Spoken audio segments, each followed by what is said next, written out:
And welcome everyone back to SPOCast. Johnny Cashmere here along with my usual peeps. Let's get them in here first. JP Grayson, what's up, brother? What's up, yo? Here you go. Boom. That's it. And your brother will be here shortly. You guys are just getting off the road. We have a lot to talk about. Let's get in big 80s Donnie B. What's up, Donnie? Hello. It's good to see you all again this week. Big New York Giants up, win Donnie? last week. Let's celebrate that. That's it. That's it. Tommy Grayson, what's up, my brother? How you guys doing? Whoop, whoop. Yeah, that's it. You guys were on the air here Tuesday, September 24th. Lot to talk about, you guys. The show's called Dream Sequence because we're going to debut a new segment, and I'm going to tell a story which may freak a few people out. It is almost Halloween season, as you can tell by looking at Donnie B's background. Good stuff, Donnie B. Crowd goes I'm wild. trying. I got to fine tune this, but I'm trying. I like it. Looks Thank good. you. You like my background? Thank you. JP, you That's have a nice awesome. background too, the BackSeat Boys.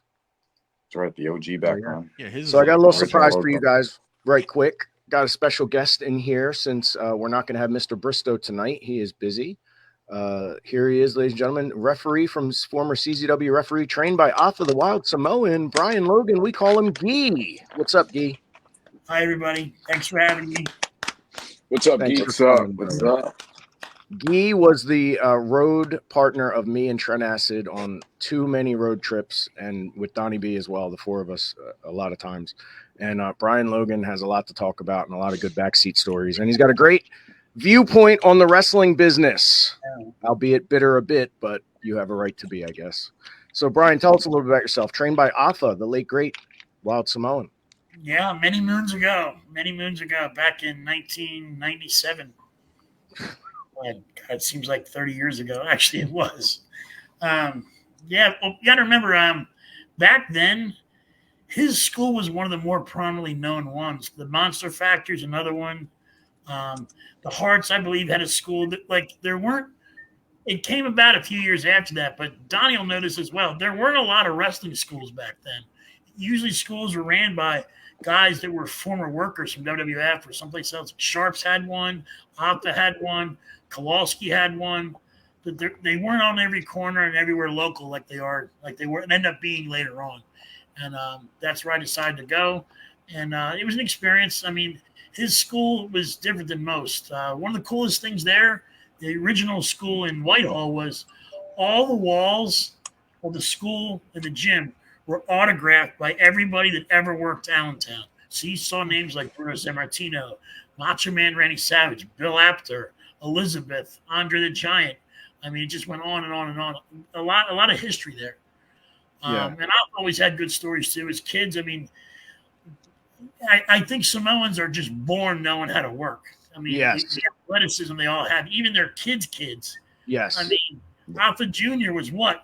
12, and he was already like 6'1", and he worked Trent Sports Fest. I mean, these guys are just born knowing how to do it. That's the thing too. And when you have guys like that know what the hell they're doing, and you can be under their tutelage at a young age, you were coming down to Philly and teaching us stuff because you were learning it from the Samoans. You were really well trained. And here's another thing, Brian, people don't realize. When you step into the ring and you go to the Samoans and say, I want to be a referee, they still trained you like a wrestler because you used to do like – Smart. I just didn't learn matches, but I was the one they all beat up. I was the one I could learn. I could take stuff. I couldn't give it. Right. Right. So, well, I remember you had used to do a second rope lion salt. Oh God, yeah, back in the day. Wow. Donnie B, I swear to God, I've seen it with my own eyes in training. I wouldn't hit anybody with it. That's definitely a missed spot. That's not. I'll gladly empty out one of my bank accounts to put some money towards that. If we could see that, maybe on the November 2nd. You would also see Donnie's ability to bump the ring to the floor without getting grass stains on his white suit. Ironically, that's hard to do. Yeah, from a Samoan as well.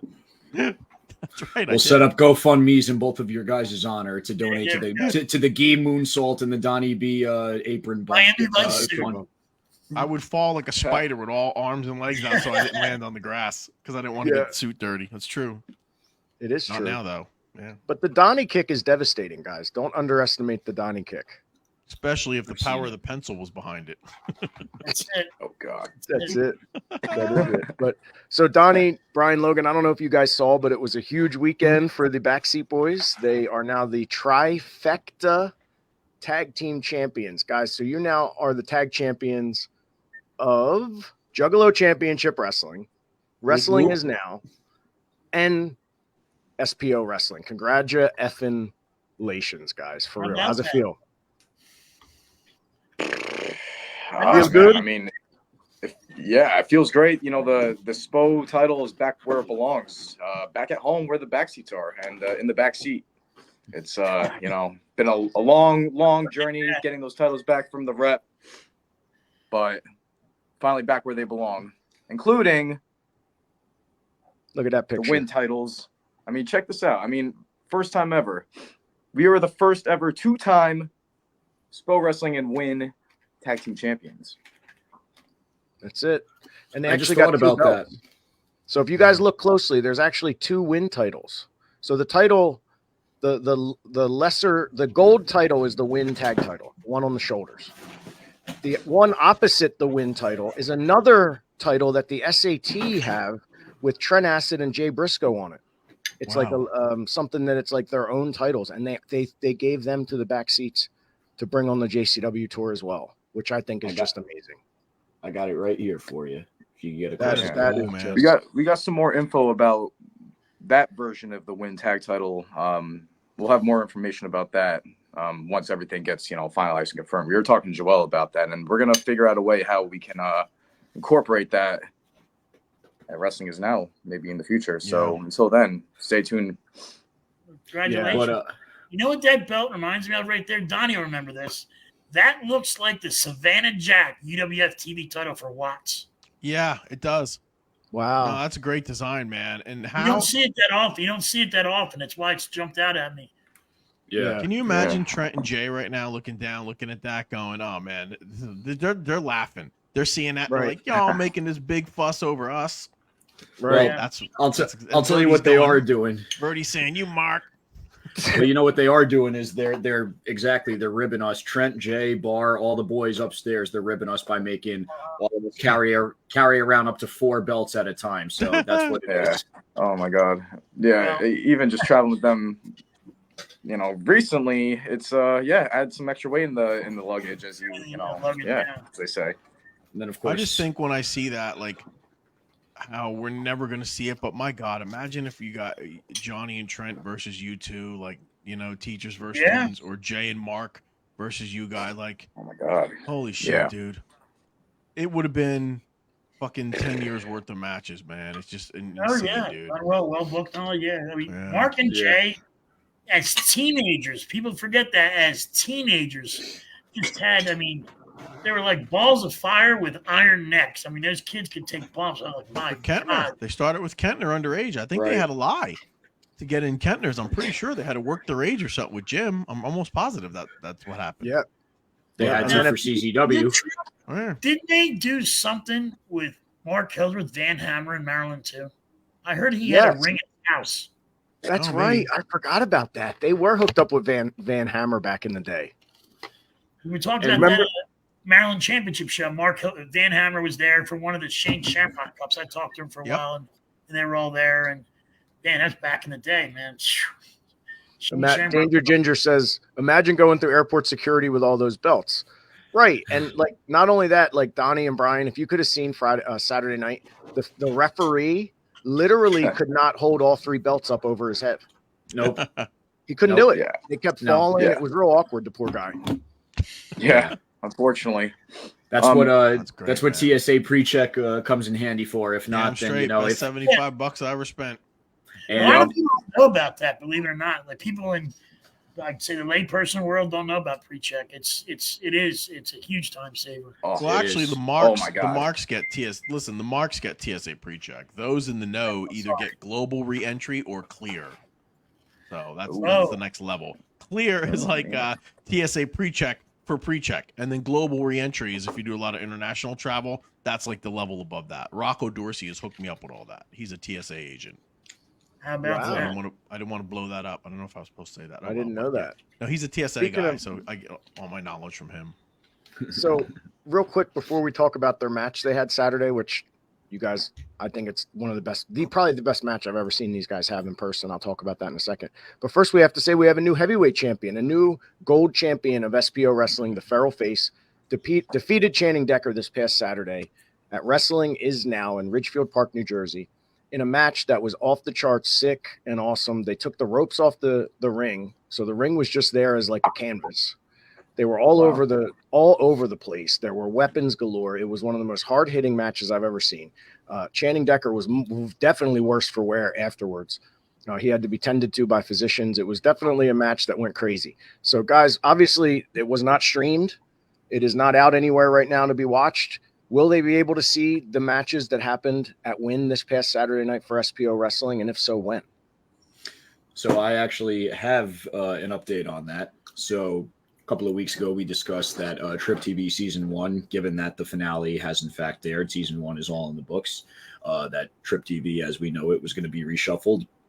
And myself, Donnie B, Johnny Cashmere, and my brother came to the conclusion that, the best way to do Trip TV, if we do want to stick to a more free-form schedule and, get more outside-the-box content, is to, do just that, incorporate non-SPO matches. So matches that, represent SPO wrestling without necessarily be SPO wrestling promoted matches. So matches like Feral Face versus Channing Decker, title versus title. Matches like triple threat tag team championship winner take all tag strap, BackSeat Boyz versus the Rep versus the Unit. So yes, you will see this match in the future. It is in the books. It's all out there online. You can catch highlights on social media, but you will see that in a future iteration of Trip TV. When?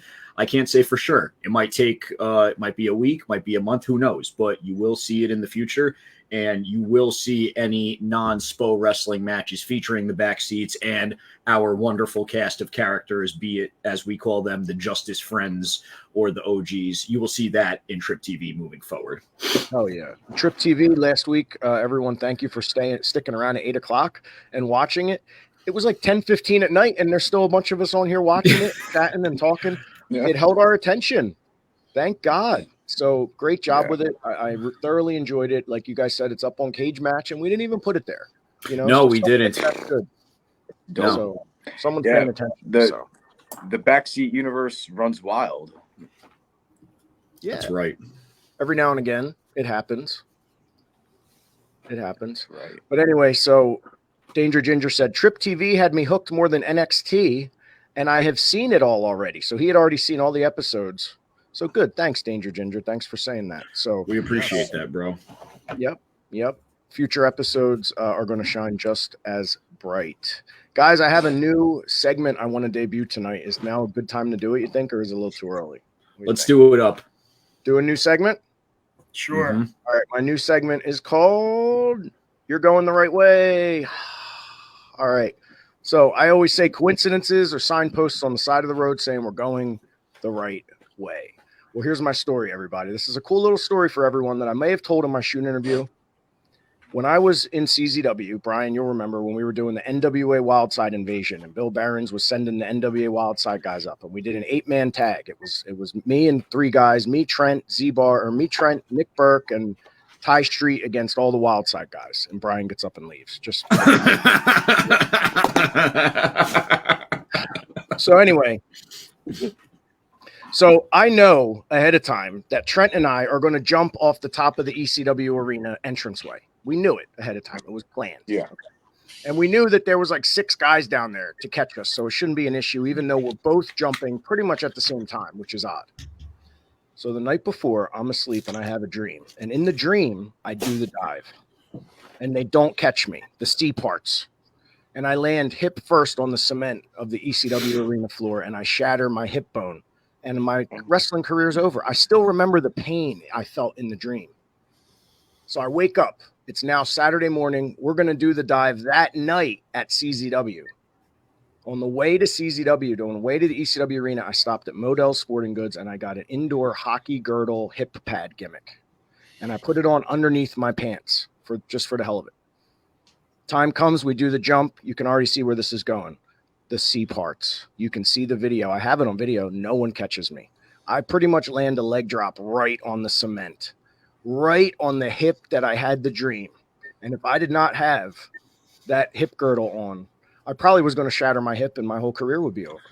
So when things like that happen, you say, okay, obviously I'm going the right way. Obviously someone wants me to be a wrestler. And the reason I'm telling this story is because I actually take wrestling seriously. I know that's markish to say I take wrestling seriously, but I do. I take it pretty damn seriously. And when things like that happen in a dream, how do you argue with that? Like, has anything like that ever happened to any of you guys? I actually could think of an instance like that where I guess now that you say it is sort of a sign on the right direction. I had a dream that my brother and I were wearing what at the time was a brand new set of wrestling tights, and our trainer at the time, a gentleman by the name of Pat Buck, in my dream, took note of my gear, and I remember getting a message from him saying, "Nice gear. Can you be at TV?" And I kid you not, a year later, when JP and I were helping out at TNA, Pat came over to us after having seen us with another new set of tights and said, "Can you guys be at, Raw? Is your blood work good?" So similar things. Dreams are telling you you're going the right direction. So and both involving gear. Your case was, for protection. For us, it was look to par, be ready, be TV ready. And then just another real quick thing. Last week on the way to meet Jay and Too Tough Tony, we saw a Bigfoot in the back, like a windshield, like a Bigfoot windshield. And I went to go take a picture. And right as I went to go take a picture, unfortunately, he drove away. But for those of you who know, if you see Bigfoot, that's Joe's favorite thing, Bigfoot. Yeah. So. Yeah, and taking pictures of Bigfoot is elusive, so it makes sense that you had trouble taking a picture of it. Yes. Yeah, we saw Bigfoot, and we also saw a clown on the back of the truck. So again, like two coincidences. Just what are the odds of that? Interesting. I don't really have anything. I can't really say it's positive. If anything, I've just had crazy dreams where, let's say, I show up to a show without my boots or my gear or something like that. But thank God it's like nothing crazy like that has ever happened. If anything, I've left like minor things like pads or just entrance things, you know what I mean? But compression shorts. Yeah, those are, yeah. JP Grayson is notorious for leaving behind just the most inconveniently convenient piece of attire, whether it's his belt, his knee pads or his elbow pads, and yeah. It's like having dreams of going to school naked or something like that. Right. I remember having dreams even when I wasn't in the business where the ring announcer saying your name and you're like behind the curtain and your boot still isn't tied and you're trying to tie that boot real fast so you don't miss your cue, and you just wake up with such anxiety. I used to have those dreams. Yeah. Have you had the big bump dream yet where like you're falling off a big building and you wake up and it's like you legitimately like took the bump? Absolutely. I mean, absolutely I've had that. But guys, so we announced a little something for November 2nd. I'm going to show this little slideshow right now. I think it's a good time as any. So check this out, everybody. Tickets are now available at SPOWrestling.com.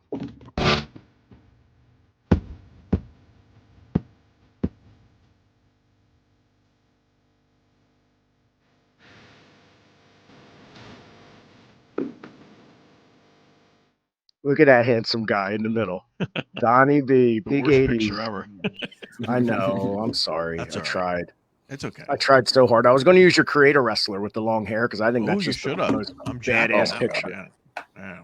I do love it.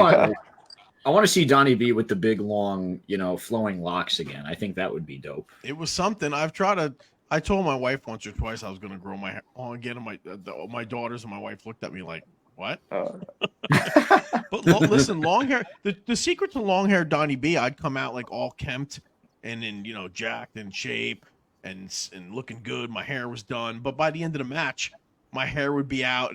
I'd take the tie out. It'd be all frizzled. I'd be bumped. My shirt jacket would off. Like I'd be all put. The Ratchet came up with that idea. I'd come out all dressed to the nines and looking good, but by the end of the match, we had been through so much, whether it was with Johnny and Trent or with Ratchet, I would be completely disheveled. So it looked like physically I had to go through a ton of shit, even though I was on the outside, to get us a victory. I only really did that if we were going over. If we weren't, then I usually kept everything in place. But, yep. Little psychology, Donnie, brother. I was managing these guys Saturday in their 3-way tag with the rep and the unit and these guys. And for the first time, Donnie, since I've been their manager, I actually forgot I was managing them for about 25 seconds and just got caught up in the action like a fan. Like, I did that seriously with you guys numerous times. When you guys used to work Nova and Frankie a lot, I did that several times. I think I even forgot 1 or 2 spots. When we were in Trinidad and Tobago, I specifically remember it like it was yesterday. I was supposed to come in the ring, something with one of the ladders broke, and I'm like, oh shit, look at that. How are they going to get up there? I'm like, oh wait, I'm supposed to be holding the ladder. But, yeah, true story. Yep. Wow. Yep. So, Brian Logan. Yeah. Do you want to tell the hack? I like a point Donnie brought up there.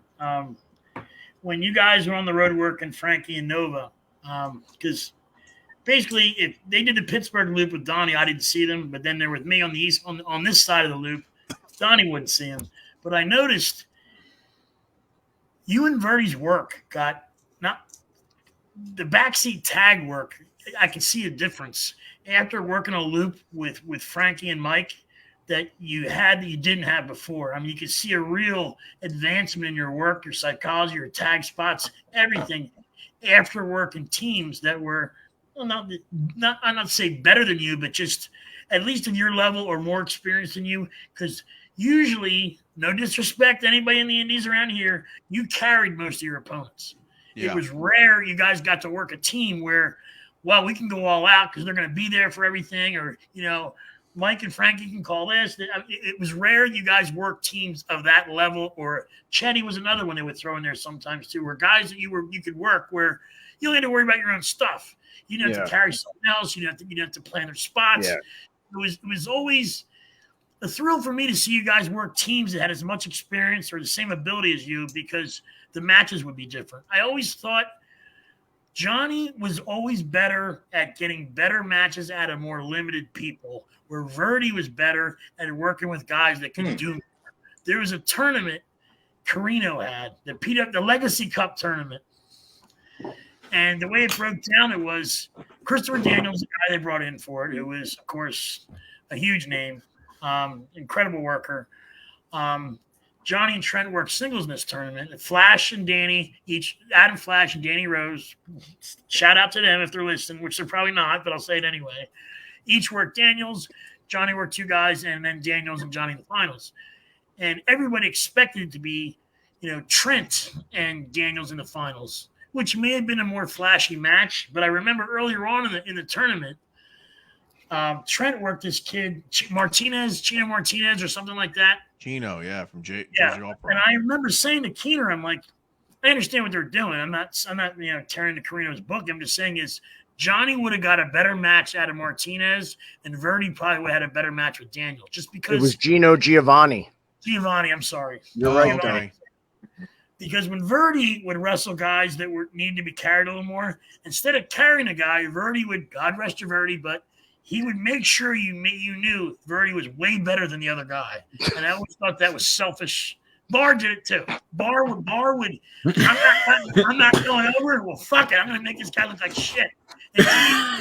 No, Guy, listen, Guy, you got a point. But the greats have that in them, that little bit of piss and vinegar where they're like, this guy's not on my level. I'm either going to bring him up to it or I'm going to steamroll him. And the thing with Frankie and Mike, you got to understand, dude, at that point, they were Evolution, and that's what their team name was out in California. They were working for Bassman. They were working all over the country. They were the best team on the planet. They were 2 of the best wrestlers in the world at that point.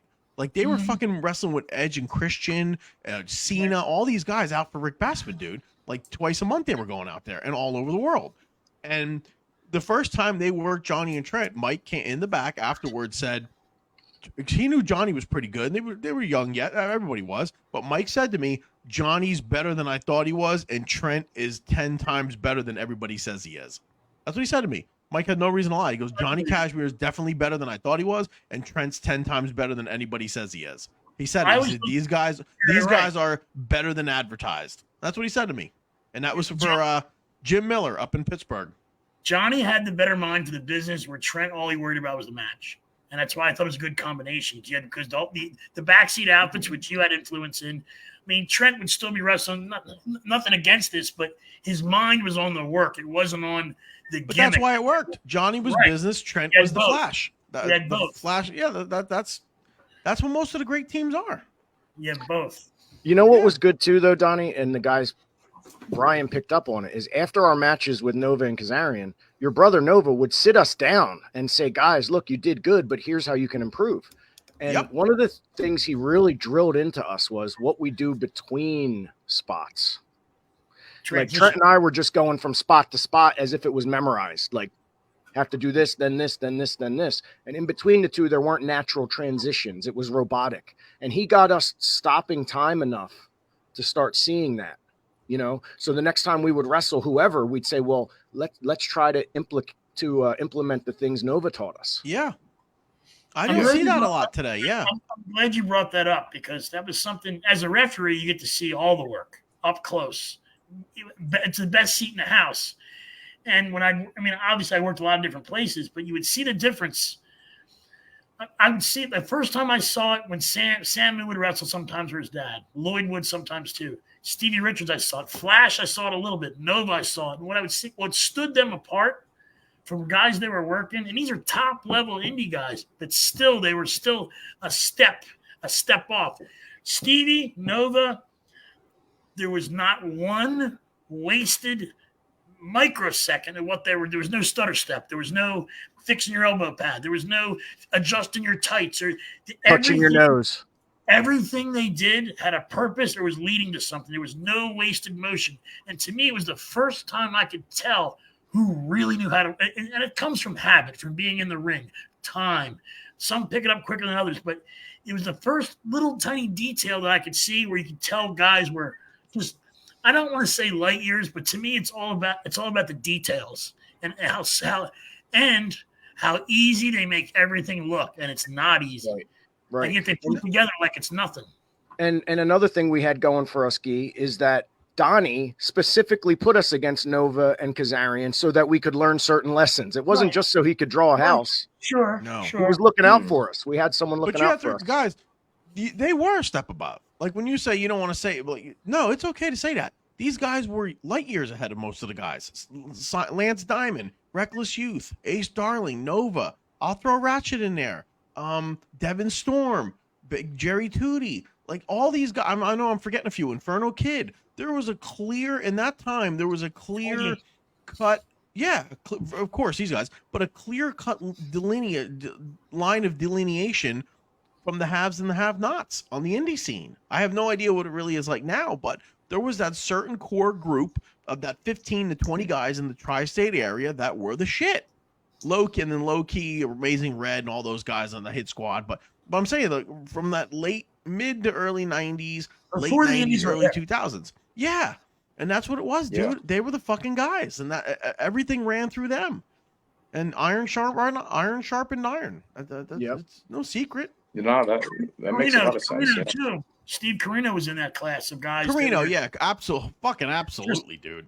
Yep. Yeah. Guys.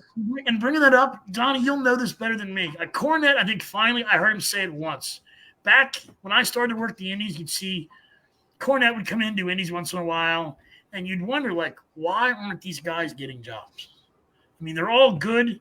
I mean, what? And Cornette, like, you're not gonna just ask him. I think I heard it in a podcast or someone asked him. He said the problem was, he said there was plenty of guys I wanted to sign.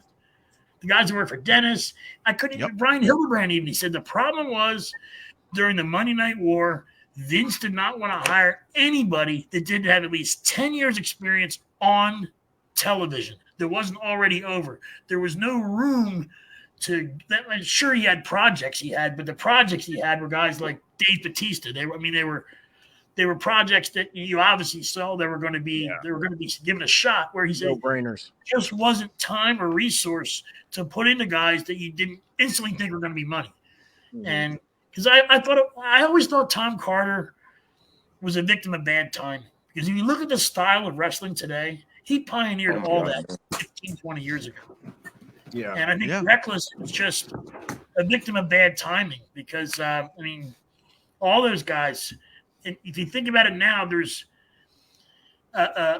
used to be a wall between the indie guys and the TV guys. Like you didn't see like indie guys. There is, but there's not. Like I remember right before Samoa Joe got hired, not the TNA, before Vince hired him. Jim Ross would never have any idea who Samoa Joe was prior to this. But social media has given these guys an audience and a platform that they never would. Donnie, what do you think ECW would be like if it had the internet? My God. If you had Twitter with ECW. Yeah. Yeah. GoFundMe for ECW. I mean, it's just, what I'm just saying is there was OnlyFans. There's avenues available today that just weren't back then. And now these kids I'm glad to see all of them have a chance to make money, or have shots on TV. I mean, it's not all good. It's not all bad, but I would say now the chance to make a living in the business is better than it's probably ever been since probably the territory days. I don't think that gets talked about enough. Like people talk, like, to me, this may sound cold-hearted. This may sound like I'm no fun, but when people used to rip on Zandig, John Zandig made a full-time living in the business for at least 3 or 4 years. To me, it was how much money you made. It wasn't how many 5 stars you got in Meltzer's ranking, or how many hurricanranas you hit in your tournament. It was how much money did you make at the end of the day. To me, to make a living in the business really says how successful you are or were. And that's part of you being trained by Alpha and people that know what the hell they're doing. Time-honored people, you know. I mean, Brian had Alpha in my living room, sitting in my. I didn't have him there. You brought him in for the booking. We were like 19, and Alpha's eating dinner in my kitchen. That was insane. No shirt on. Yeah. But hey, thanks, Phil. I want to say hey to Phil Stamper. Thanks for being here, brother. How you feeling? How's your knee, bro? Hey, everybody. It's getting better. It's getting better. There was a little bump in the road, but things are going better now. So glad to be here. Missed you, buddy. Well, thank you. You feeling all right? How was your trip to Iowa? I heard you flew to Iowa to the Corn. I did. Yeah, all the children of the Corn were out. It was a crazy time at Wrestling Revolver this past weekend. So you can catch that on Fight. Great event, solid event. But now it's like, okay, I get to come home again and just take a breath, take a breather. Yeah. By home you mean the SPOCast. Exactly. I said, I love when we have people over to the house. We have Brian Logan tonight. He's come over to hang out. We got lucky because we couldn't have Mr. Bristow this week. But Phil, let me tell you something, brother. This past Saturday, the Backseats had a banger. And the word banger gets thrown around too much in matches. This actually was a banger. I was there firsthand. I can tell you it was the best match I've seen them have. It was them versus the Rep versus the Unit. And a few things I got to say off the top. When this airs on Trip TV, you guys will see it with your own eyes. The chop Dave McCall hit Tommy Grayson with, it shattered my teeth when I was around the ring. It was the worst, sickest chop I've ever seen in my life. I looked at JP right on the apron. I said, your brother's earning his money tonight. Dude, at one point, Tommy went to hit the ropes and someone pulled the rope and he fell through and his head hit the apron. If it was a microscopic to the right, he would have hurt his neck. Like, it was just, Donnie, you would have been so proud. Guys, you had to be feeling it come Sunday. Yes? Oh, yeah. Yeah. I mean, nothing I'm not used to, but you said it best. I definitely earned I definitely earned my keep that night. Yeah. And to hear you use the word banger, because I know to hear it from you means it actually was one. That's one of the clarification points here too. Because you're right. So many people toss that word around, not realizing like it means something when it's a banger. Like, it's not just, what was a good match? Like, no, it went to a whole different kind of level. So to hear you say that makes me know, like, banger is like the word legend. Somebody who's been around for 6 months, they go, oh, introducing the legend. What the fuck? Or a Hall of Famer. And the guy never wrestled out of anywhere but Jackson, New Jersey or something. You know what I mean? Like, when people start saying that, that's one of my pet peeves. An independent wrestling Hall of Famer. Not the Brian, GCW. what about when that was pretty what cool. about when people say I have 1 or 2 runs left in me? It's very, I would say it's very triggering to me. You can't have another run when you never had a run. You know what I mean? Right. That's what when people go, "Oh, I'm gonna retire from the." But you're never in the fucking business. You never feel Donnie like taught W2. us that you don't retire, you just stop taking bookings. Yeah, unless you filled out a W2 as a professional athlete and got to write off expenses like gym membership and cars and all that. If you didn't do that, shut the fuck up. Yeah, you weren't in the business. It was a hobby. That's cool. But I hate when people say that. Oh, after 20 years, I'm retiring. From what? Wrestling once every 2 months in front of the same 50 people at a fire hall? Which is back to what I was saying before. Donnie's saying the same thing I was. It was about how much money you made. It wasn't about your star ratings. I made more as a promoter than probably every single indie guy at that time combined. So, a big deal. I didn't retire from the business. I just stopped doing it. I didn't fucking retire. It's the stupidest thing. But whatever. But yeah, I'm older. I'm older. I'm not older than Donnie, but I'm older. And it's true. I don't know how to explain it. Like, things just change, I guess is the best way to put it. Things change. The business changes. What matters to you changes. Things just change. And if you guys all love it, I remember it was like for me when I had the passion for it and it mattered more than anything else. That's great. You have something in your life like that, but just prepare yourself. It won't always be like that. And I think a sad thing is I think a lot of the guys, even the guys that have made lots of money, with no exit plan, there's horror stories. And some of these guys have made millions of dollars. Yeah. And I think the guys now are smarter. They've learned from a lot of the tragedies that came up during our time. The drug deaths, the suicides, the Pillman stories. And I think the guys are smarter, but still, you're going from living in a really upside down world. Yeah. And reality doesn't run on the same rules. Well, what's funny is when Nova was in charge of talent relations, he tried to implement financial literacy, life after wrestling, all these things he tried to implement when he was head of developmental, and they shot him down every single time. They said, absolutely not. Vince didn't want any part of that shit because, the slave master owns the slaves. You know what I mean? But he tried. But now, as part of NXT and the NIL deals and all, they have financial literacy. They have all that for life after being an athlete. And Mike actually goes to OVW and teaches financial literacy classes for Al Snow and what it's like to be an athlete after the spotlight fades and all that for life after wrestling. So, which I think is phenomenal. That's important. Awesome, dude. That's huge. The average career of a contracted pro wrestler is probably 3 to 5 years, if you think about it. Yeah. This fucking 10, 15, 20-year careers, that ain't happening anymore, man. Guys like Kofi Kingston, these other guys, that's awesome. They've been R-Truth. They're going to be the anomalies. These 10, 15, 20-year careers, that ain't happening no more, man. You're going to squeeze 5 years, especially if it's NIL guys or guys who didn't grow up as a fan, like Donnie or Kevin Owens. You know what I mean? Like, those are the guys who are going to be lifers. And Donnie, to that point also, when you get into this business, not necessarily knowing anything beyond like what you see in the ring, it's very hard to, especially if you start in a developmental feeder system like NXT or like AEW, if you get released after a year and all you know is that home-based system, you're fucked more than if you started on the indies because not only do you know just as much, if not less than everyone around you and your peers, but because you came from that system, you quote unquote demand a higher price. So what is Joe Schmo running independent going to pay? The 6'3" guy who lifts weights, or the 6'6" guy from NXT, who's charging $600 an hour plus flight and trans and all that. So to that point, they really set a lot of these guys up. I don't want to say to fail, but like just not with the best intentions, and there has to be a life, not even just after wrestling, but post contracted wrestling.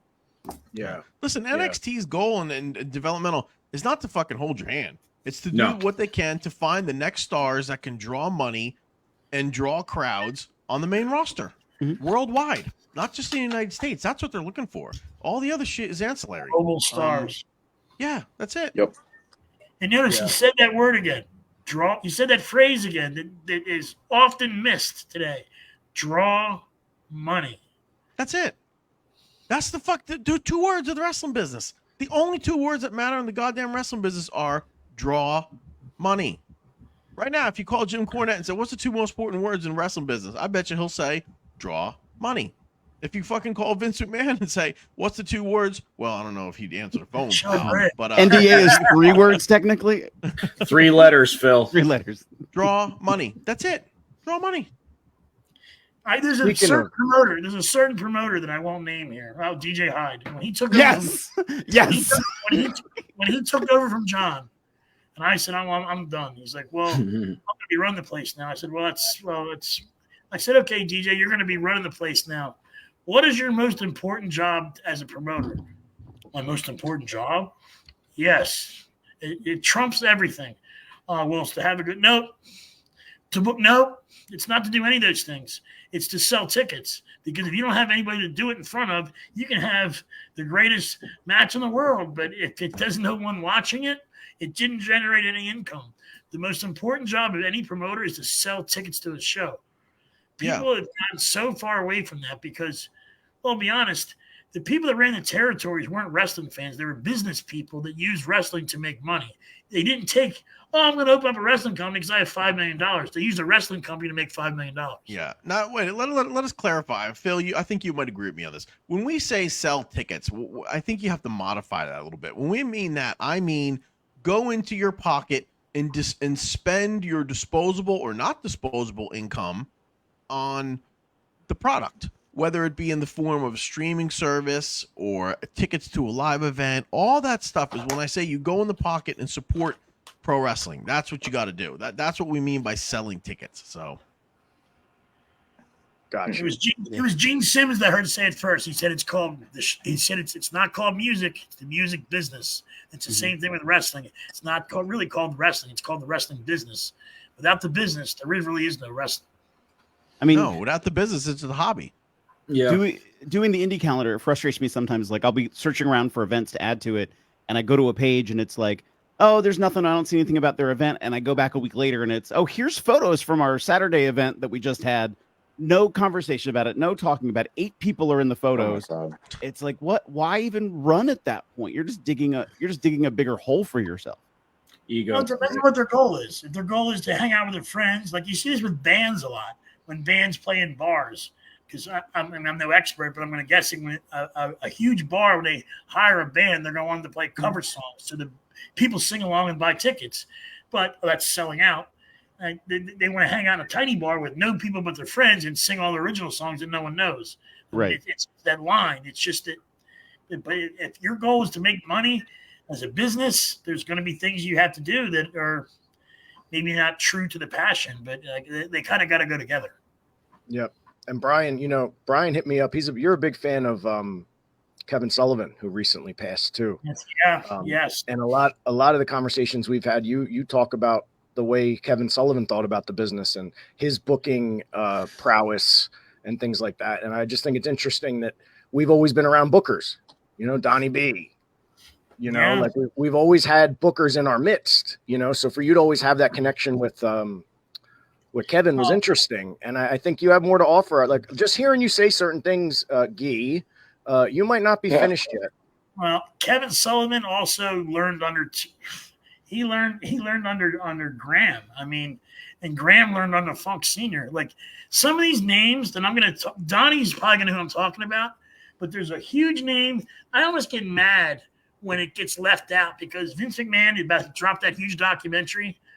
The name Jim Barnett by my far. My boy, Jim Barnett, my pronoun boy. He's right.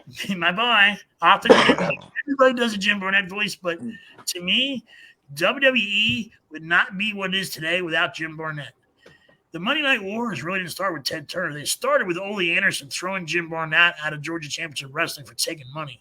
Jim Barnett booked the first World Championship Wrestling in Australia. This is the late 60s, and it was the most profitable territory in the world. Yep. Jim Barnett was the one that got Vince all his national outlets for his TV show because when Ole threw him out, Barnett went right to Vince. Barnett was on the arts and something for President Carter's department in the White House. Jim Barnett was one of the original territory creators back when they ran huge shows nationally and then broke into territories. Jim Barnett had contacts in politics. Jim Barnett was probably the most unsung key power person. Vince McMahon would not be where he is today without Jim Barnett. I agree wholeheartedly with that statement. And he's often forgotten, and I hate hearing that because he wasn't. And think about this. This was a known homosexual man that wasn't a wrestler in the 60s and 70s. And trying to keep it low key, but everybody says, "Oh, my boy, this guy." I mean, being a successful homosexual promoter and a known payoff guy that did really well.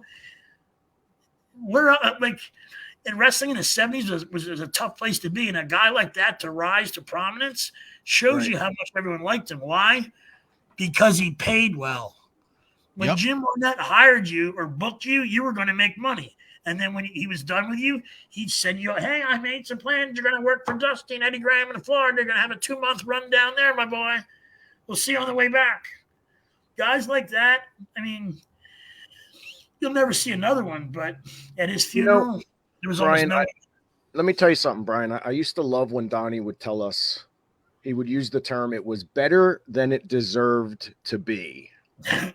Do you remember that about like a match or something? Yeah.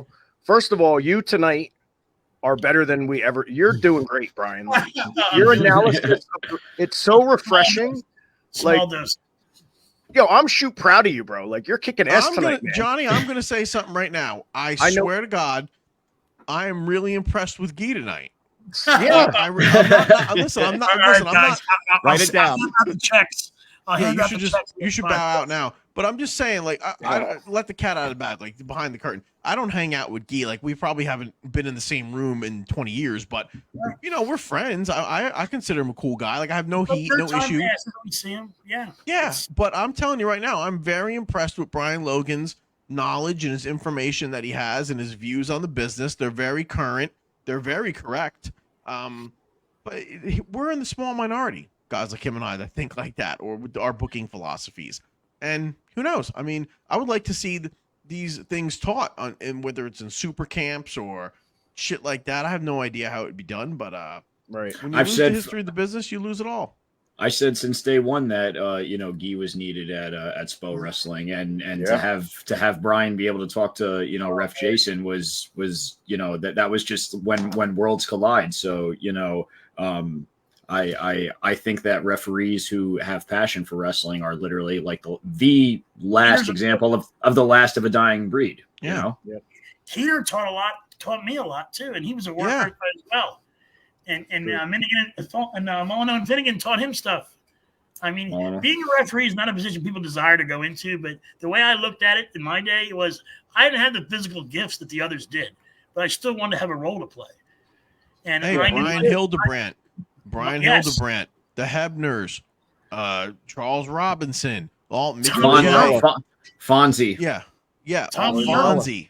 Tommy Young. Look at all these legendary figures, man. They made a hell of a career in the fucking business as a referee because they're few and far between.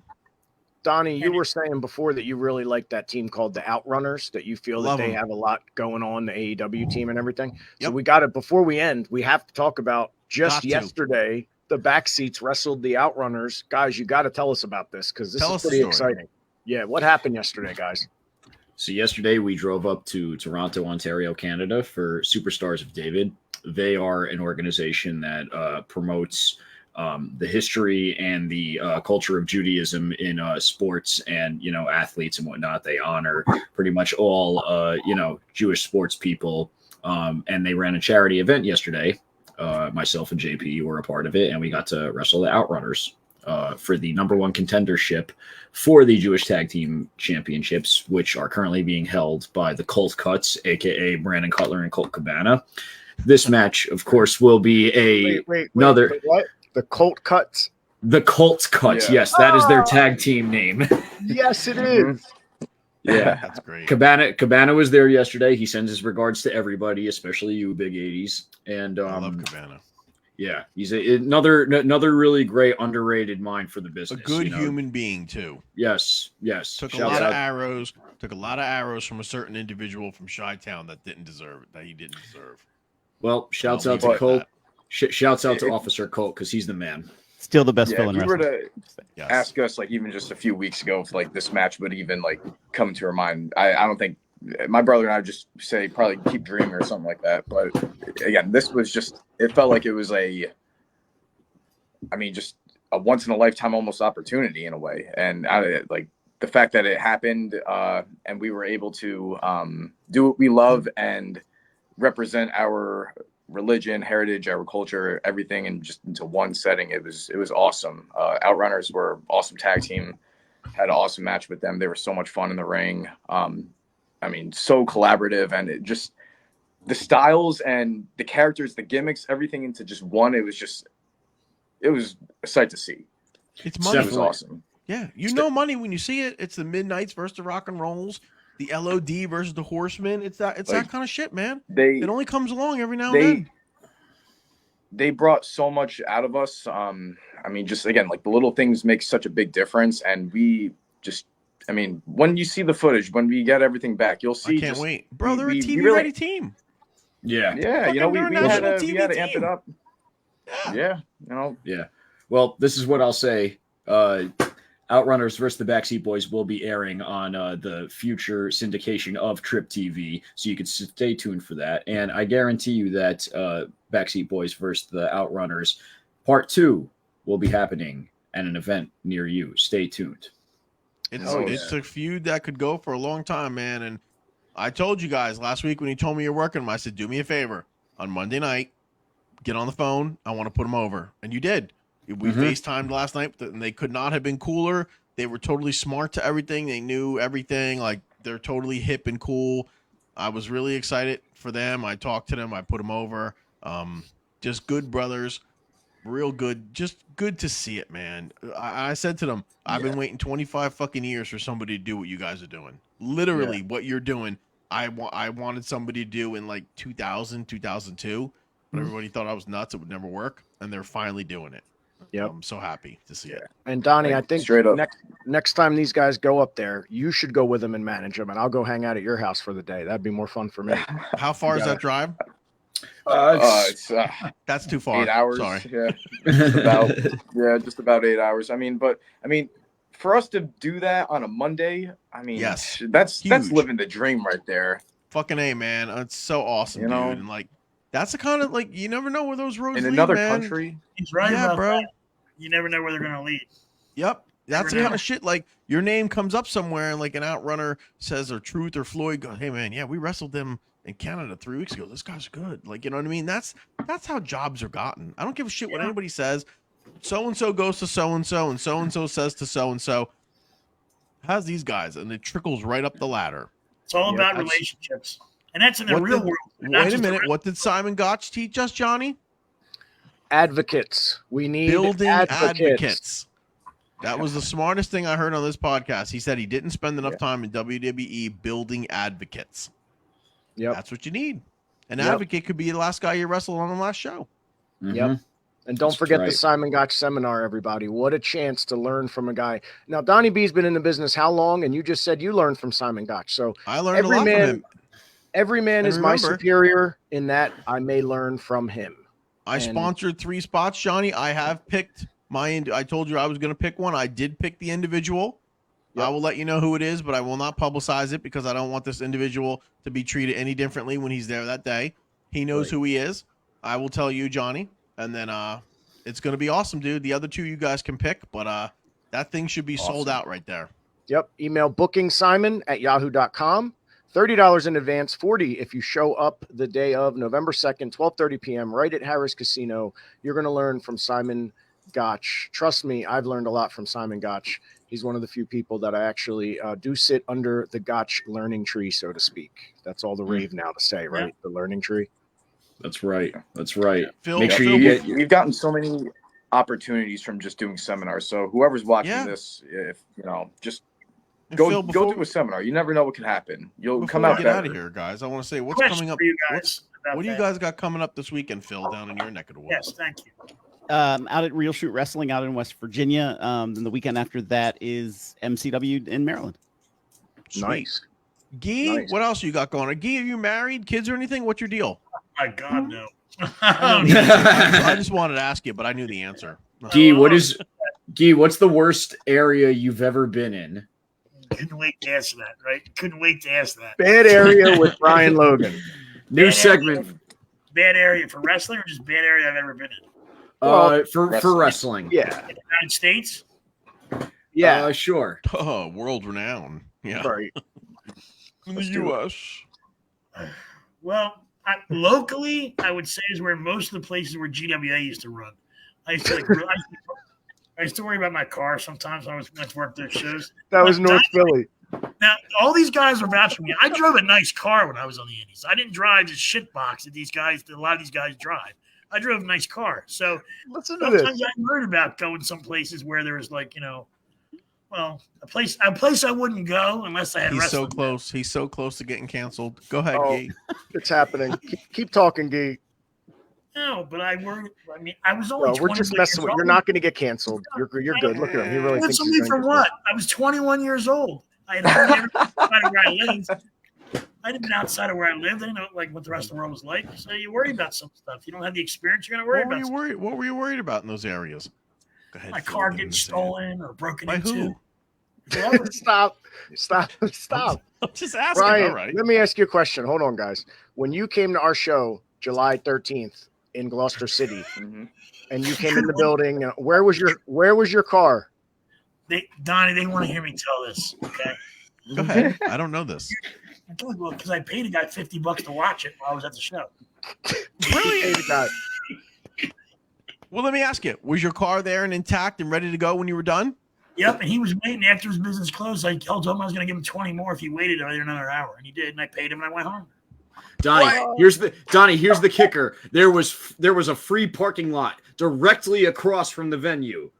Yeah, but right. We got this guy to keep an eye on it and make sure it was there when he was done. I can't heal you, Gee. I would have done the same thing. Nope. Wait, Guys, was the 50 the initial offer? Or is that what the guy wanted? He didn't want to take any. I said, no, you're going to take this because, you got work to do. I want you to keep an eye on it. And it was a bigger lot. It was closer. So the negotiation started at 50. That was your initial offer? There was no negotiation. It was you're watching my car. Yeah, well, I said I'll be here a couple hours. I can't blame him. Johnny, I can't knock Gee. It's a smart play. It is. Why not? Why not? He could have.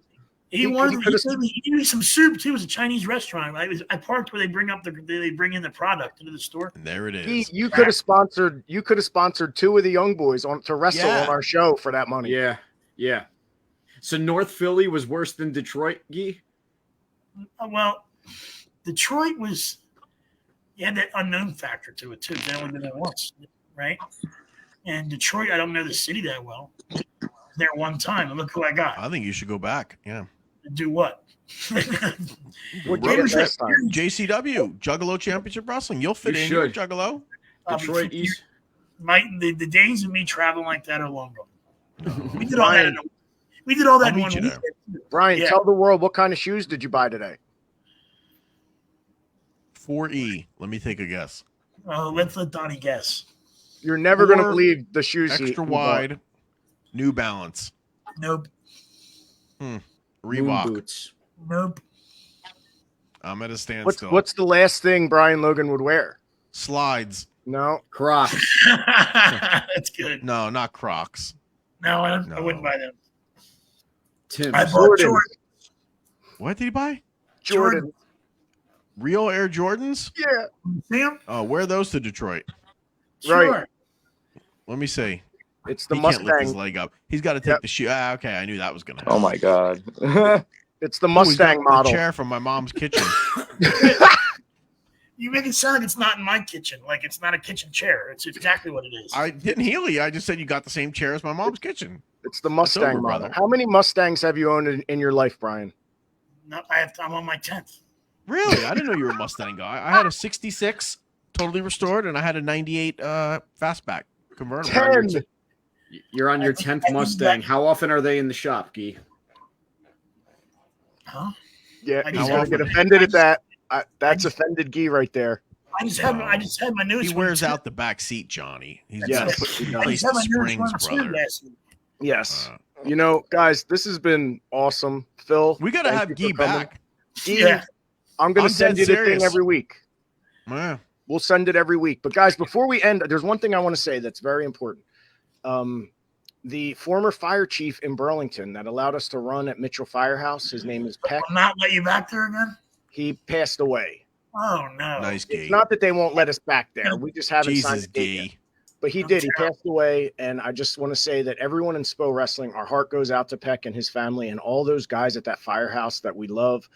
Anything we can do to help, I've offered. So anything they need, please reach out. Anything we can do. Peck was an awesome guy. Burlington's my hometown. My own family, this is even kind of hitting hard, losing Peck. We loved him.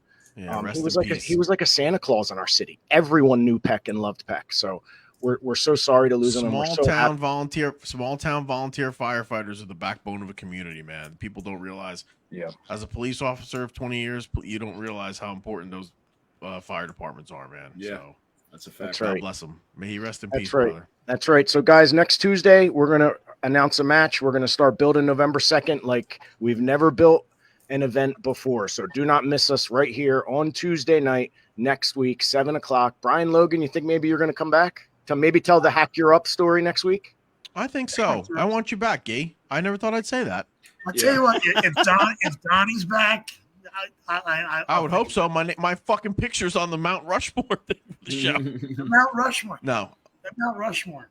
Because I have a question for Donnie. We'll save it for next time. See? Look at that.